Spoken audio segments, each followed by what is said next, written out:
Bonjour chers auditeurs, je suis Alex Baudin et je suis en studio à Radio Taïga en compagnie de deux collègues. Ici à Média Ténois, j'ai Juliana Ortlieb et Giovanni Emidi. Bonjour.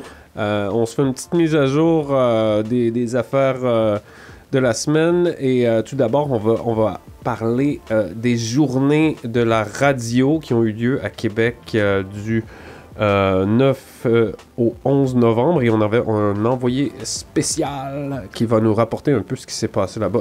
Tout d'abord, Juliana, qu'est-ce que c'est que les journées de la radio?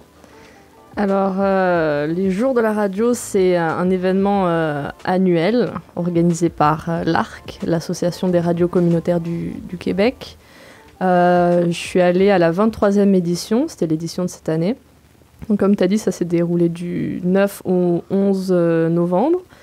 Et j'ai pu y aller et Nicolas, directeur de Média Ténois, a aussi pu s'y rendre grâce au soutien du gouvernement du Québec dans le cadre du programme d'appui à la francophonie canadienne. Donc c'est plusieurs jours où il y avait plus d'une trentaine de radios communautaires francophones de tout le Canada qui se sont réunies. Ah, donc c'est spécifiquement pour les radios communautaires, c'est pas les radios commerciales qu'on retrouve là-bas? Si, il y avait des radios commerciales aussi, mais je dis radios communautaires parce que j'ai rencontré pas mal de gens et je me suis dit, on n'est pas seuls. Oui, c'est ça, t'as découvert une fraternité, une collectivité. Ouais, il y avait pas mal de choses qui étaient organisées, et puis notamment des rondes de discussion où on a été un petit peu mis par groupe de radios qui vivaient les mêmes expériences, donc à la fois francophonie en milieu minoritaire ou éloignement. Donc c'est vraiment bien de rencontrer des gens et de se dire, voilà, on n'est pas seul, on a les mêmes défis, ou alors des défis différents, qu'on comprend être majeurs dans leur vie. Donc c'était vraiment bien de rencontrer des gens de Iqaluit ou de BC ou de Fallières en Alberta. Ouais, mais en tout cas, c'est sûr que chaque région a ses propres réalités, là, géopolitiques, si on veut, ou financières, ou parce que est-ce que c'était toutes des radios communautaires en milieu francophone minoritaire? Non, pas toutes, mais en tout cas, moi, j'ai beaucoup échangé avec des radios qui étaient dans cette situation-là, ou alors en situation d'éloignement. Et puis ça aussi, c'était assez marrant d'échanger pendant les périodes un peu les moments de réseautage entre les ateliers, entre les conférences, de rencontrer des gens qui avaient également évacué cet été. Ah oui, en Colombie-Britannique, là. Ouais, et puis moi, j'ai rencontré des gens, une personne d'une radio dans le nord du Québec, où il y a 160 habitants. Actuellement, le nom de la ville et de la personne m'échappe, mais je le connais. Puis il a dû évacuer, puis il savait pas que nous, à Yellowknife, on avait dû évacuer aussi. Puis je pense, en fait, on a été pas mal à devoir évacuer cet été, puis on n'était pas trop au courant qui d'autre traversait cette épreuve sympathique. Ouais, c'est ça, puis ça... En tout cas, ça nous rallie d'une certaine façon, là. C'est comme quelque chose que tout le monde a vécu ici à Yellowknife, en tout cas, puis qu'on a en commun, puis de pouvoir avoir d'autres gens, rencontrer d'autres gens qui ont vécu quelque chose de similaire, quoi, que c'est sûr qu'ils sont peut-être pas à 2000 km de la ville la plus proche. Ouais, là, peut-être pas, mais c'est vrai que c'était intéressant aussi dans le sens de parler un peu de notre mandat et puis de ce devoir d'informer la communauté malgré Enfin, peu importe ce qui se passe, en fait, de devoir rester actif et au courant et être capable de donner de l'information, peu importe les moyens qui sont mis à notre disposition ou l'environnement dans lequel on est. Donc vraiment pour le côté rencontre et échange avec des personnes voilà, qui vivent ces mêmes réalités, c'était vraiment super les jours de la radio. Est-ce que, moi j'ai deux questions qui me brûlent un peu, là. Premièrement, est-ce que toutes les radios communautaires ont un mandat d'information? Ça, franchement, je suis pas au courant, mais je pense que il y a vraiment en tout cas, ce qui a été mis en avant, c'était vraiment les liens avec la communauté. Ah, voilà. Alors, donner la parole à la communauté. Ouais, exactement. Le mandat d'information, il a été abordé, mais disons que, en tout cas, quand j'ai échangé avec des petites radios, c'était beaucoup plus les activités qui étaient organisées avec la communauté, l'implication, par exemple, de personnes âgées ou de jeunes enfants dans le média local. Oui, c'est ça, on parle, dans le fond, c'est de l'information micro-locale. Ouais, exactement. Oui, c'est dans le micro-local. L'autre question qui me chicote, puis dans le fond, peut-être que tu as plus d'informations là, à ce niveau-là, mais c'est quoi l'impact de l'intelligence artificielle sur les radios communautaires? Parce que moi, j'ai entendu dire que peut-être que je pourrais être remplacé comme animateur par un automate. Est-ce que c'est possible? On a eu pas mal de conférences sur l'évolution des pratiques, l'évolution de l'écoute, ou même du travail à la radio, du travail journalistique en général. Et puis alors, disons que la conclusion c'est il ne faut pas s'inquiéter, on ne va pas être remplacé tout de suite. Justement, la tendance pour les radios communautaires, elle est plutôt à la joie et au soulagement parce que les gens sont à la recherche d'une voix familière, ils sont à la recherche d'une relation plus humaine avec leur radio communautaire, leurs médias locaux. Et disons que là, on n'est pas vraiment dans l'ère du je veux qu'une voix d'intelligence artificielle me donne les nouvelles. Après, il y a pas mal de gens qui ont fait des choses intéressantes avec, juste pour montrer à quel point c'était effrayant et de qualité, les nouvelles voix d'intelligence artificielle. Il y a quelqu'un apparemment aux États-Unis qui a enregistré toute une émission avec sa propre voix, mais passée dans une intelligence artificielle. Et du coup, la personne faisait la présentation de son émission avec elle-même, mais en version robot. Donc voilà, il y a pas mal de choses qui peuvent être faites, mais pour l'instant, on n'est pas du tout... Enfin, les gens ne recherchent pas ça. Donc à partir du moment où les gens veulent pas ça, je pense qu'on n'a pas de souci à se faire. On n'est pas encore menacé. Pas encore. On n'est pas encore dans 2001, l'Odyssée de l'espace. Mais toi, Giovanni, qui est responsable de l'information d'un quotidien, d'un hebdomadaire francophone ici à Yellowknife, est-ce que tu vois des opportunités ou des défis ou même des dangers qui pourraient être liés à l'intelligence artificielle dans le milieu de l'information? Des dangers, j'en vois pas vraiment. Peut-être par naïveté, j'en vois pas vraiment dans le journalisme local en tout cas, parce que je me dis que c'est quand même du journalisme engagé dans tous les cas, sans vouloir faire dire que c'est un métier parfait ou en faire l'éloge, simplement que c'est fait par la communauté pour la communauté, généralement dans des petites communautés. Donc je pense qu'il y a quand même obligé que il y a un certain engagement, sans parler de passion, donc c'est quand même d'humain à humain. Là où je vois pas trop de danger au niveau d'être remplacé par des robots qui feraient notre travail. Par contre, ces robots-là, ces bots-là peuvent nous assister dans le travail. Et ça, oui, il y a pas mal d'opportunités là-dedans, notamment dans la recherche. Parfois, c'est très compliqué de trouver certaines informations. C'est très compliqué de trouver certaines sources. Et je pense que ça aide, ça facilite le processus au final. Puis, si ça existe et qu'on peut s'en servir de manière éthique, évidemment, bon, je pense que ce sont de très bons outils pour les journalistes. Mm-hmm. Est-ce que, justement, ça pourrait accroître la capacité de production de nouvelles d'un petit journal là, qui n'a pas beaucoup de ressources? Oui, définitivement.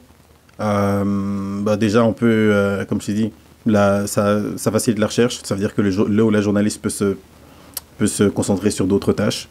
Là où la recherche l'aurait pris, par exemple, je sais pas moi, 1 heure, 2 heures, 3 heures, cette recherche-là va être faite en quelques minutes et ils peuvent se concentrer. C'est plutôt de la délégation de travail, en fait, c'est plutôt ça. C'est la délégation de travail, c'est de la gestion de ressources et ils vont, elles, se concentrer sur d'autres tâches, peut-être pour aller conduire des entrevues, mieux faire leurs articles plus en profondeur. Après, bien sûr, il faut toujours, comme je disais, faire ça de manière éthique, avoir quelqu'un pour vérifier l'information, faire du fact-checking tout le temps. C'est ça. Ouais, pendant les jours de la radio, il y avait pas mal de gens qui disaient qu'ils s'en servaient déjà dans leurs médias. Ouais. Et notamment, pour la recherche un peu rébarbative les informations de base quand on veut se lancer dans un article. Et puis aussi, des fois, quand ils n'avaient pas trop d'idées, quel angle pouvait être utilisé. Mais oui, en tout cas, le consensus, vraiment, c'était il ne faut pas en abuser, il faut que ça reste fait de manière très régulée, que la communication dans l'équipe, elle reste ouverte par rapport à qui fait quoi avec l'intelligence artificielle, pour être sûr que la production reste humaine. Oui, voilà. Par exemple, pour un exemple simple, mettons que le prochain rapport du GIEC sort, il fait 68 pages. T'es là, t'as déjà 4 articles sur le feu, des interviews à gauche, à droite, et que t'as pas forcément le temps de te faire les 68 pages d'un coup maintenant. Ça ne veut pas dire que tu vas pas les lire, mais tu peux demander, dépendamment de la version que tu utilises, c'est payante ou gratuite, tu peux uploader le document, dire hey, est-ce que tu peux me sortir les points principaux pour chaque page. Donc, au lieu, ça te condense ça peut-être en 15 pages que tu pourras lire plus facilement. Après, tu vas quand même repasser dessus sur les 68 pages toi-même. Mais tu sais, ça facilite le travail. Encore une fois, c'est de la gestion de ressources, par exemple.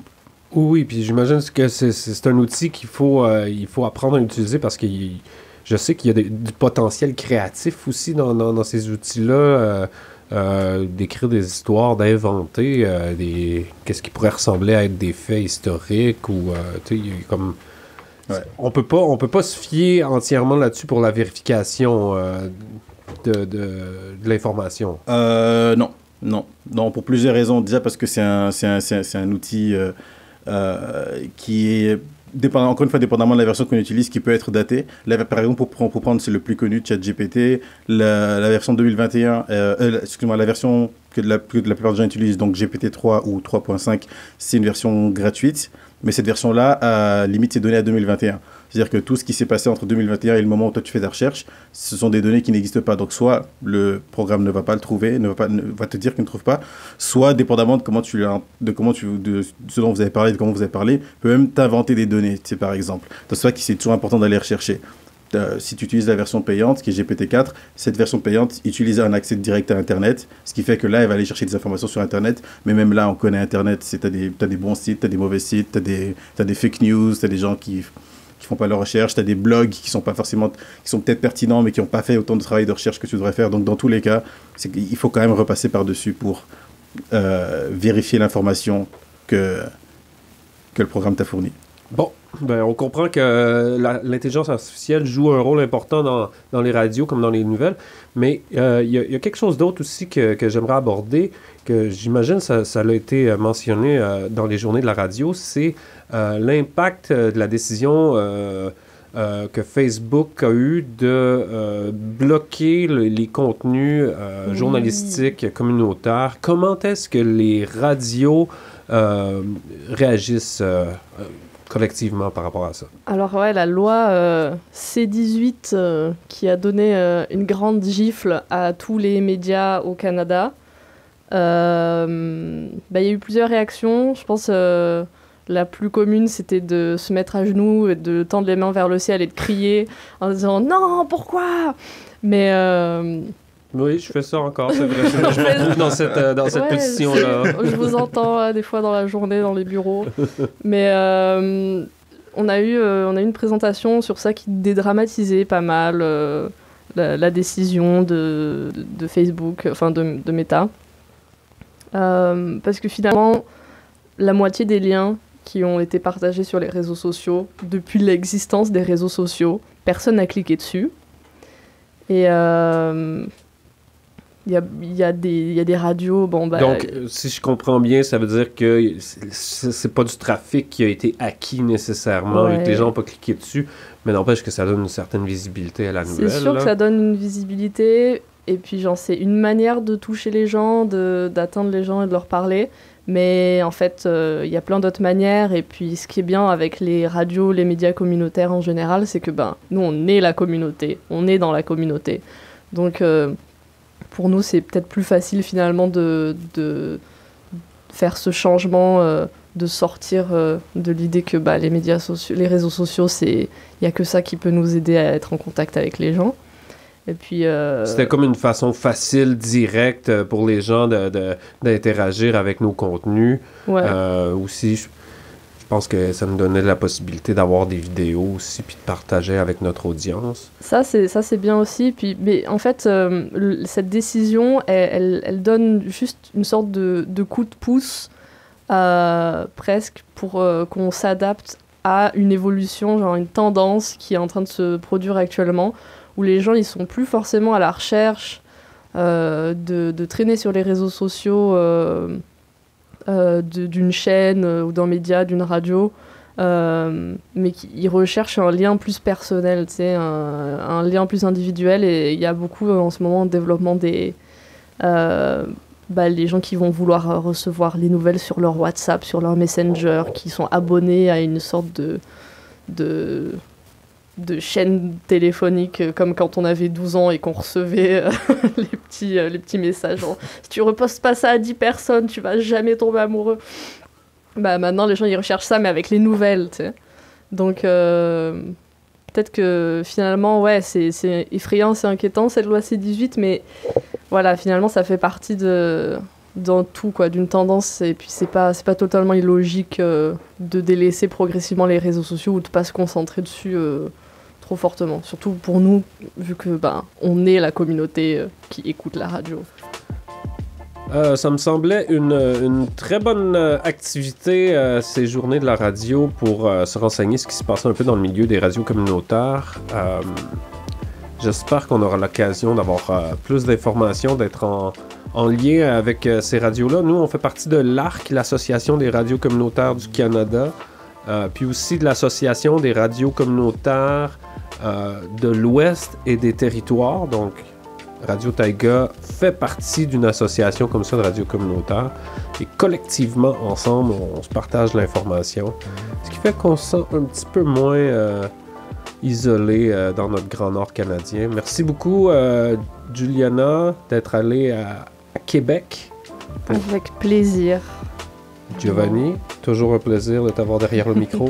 Merci, pareillement.